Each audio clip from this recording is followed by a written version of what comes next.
forgot to bring, but that I've had memorized since high school that I wrote, called Angry White Boy Haiku. And it goes a little something like this. I can't write haiku, not enough nature in town. Syllables are hard. Alright. This next one is about childhood and how it ends, and it's called Learning to Play. Listen! There's always been music in these trees. We played here as children. You taught me to hear it. Fa-la-ti, fa-la-ti, so that I had something to remember you by when I kicked the dust of this town off my boots. We promised one another we wouldn't change. Someday I'd come back and we'd be the same. Went to the city where nobody is as happy as the masked salesman.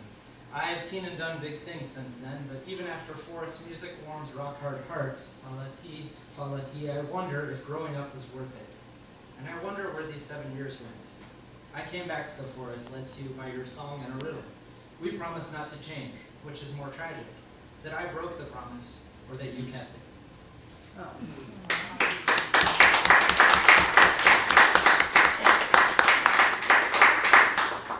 Okay, this next one is about hiking, and it's called The World Tree. Cold mist blue biting through rain feather fog, between tree fingers bark breaking, looking to the gray cloud road, who among men can speak to the roots of Yggdrasil? Alright, this next one is about a time my girlfriend tried to make friends with nesting geese, and it's called I Make a Horrible Camera. I will always remember it and be maddened by the imperfection of the memory. White arms stretched out like a martyr crucified, humbled and peaceful before absurdities, 2 geese. The grass parting before you undisturbed, and you as green and living as earth itself once was, before the oily hell that has dripped into these ponds was dreamed. You so easily ignore it. Sunlight dances on you and you delight in it. You don't just wear a life, you are wedded to it, no bride for a mere man. And with an angry honk, the beauty and the absurdity are just words again, and you are just a girl trying to befriend waterfowl. But I still remember what nobody remembers because of you. And I always will.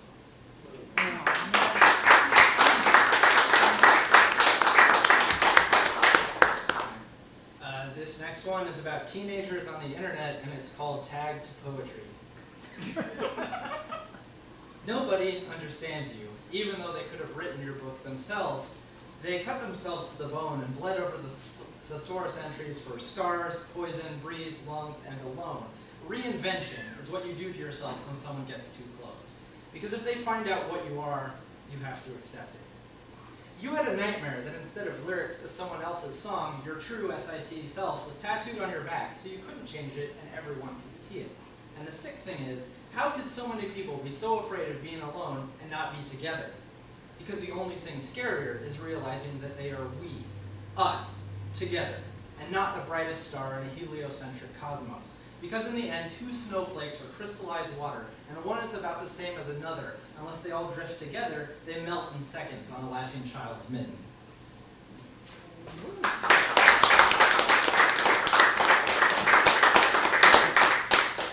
Alright, this next one is about the drive from Kansas City to Warrensburg, Greek mythology, and this one time that I was living with a guy I had a high school science class, and a stripper moved in with us without asking.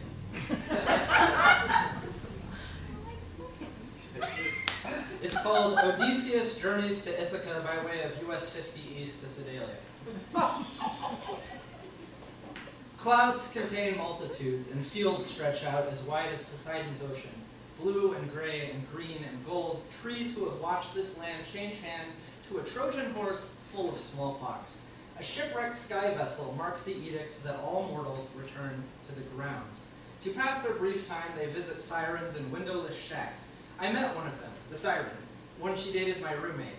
An ill-fitting movie star wig hid her dubstep DJ haircut, but not as well as it hid her head full of notions, plans and opinions to equal the king of Ithaca. The stench of smoke and lechery cling to her like harpies. Her red hate is purpled out with blue eyeshadow. In a moment of clarity, I recall that at least Circe needed magic to turn men into pigs.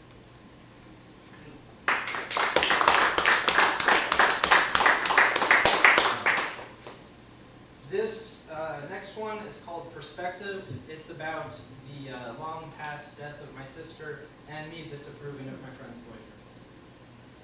All right. When I think back to the view from the funeral hilltop, the gray bronze sunlight illuminates these things. Firstly, the biblical Esau actually got the better end of the deal. Secondly, that boy only kisses your scars to remind you that you were damaged. All right, I think this is my last one for tonight. It's about stuff that, it's about bro code violations. This is a poem about bro code violations, and it's called Being a Man. Rule the first, the man kills his feelings with anger.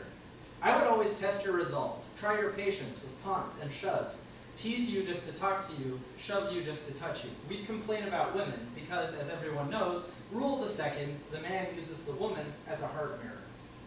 Could we ever love, I wonder? I'd never wish myself on someone I didn't hate.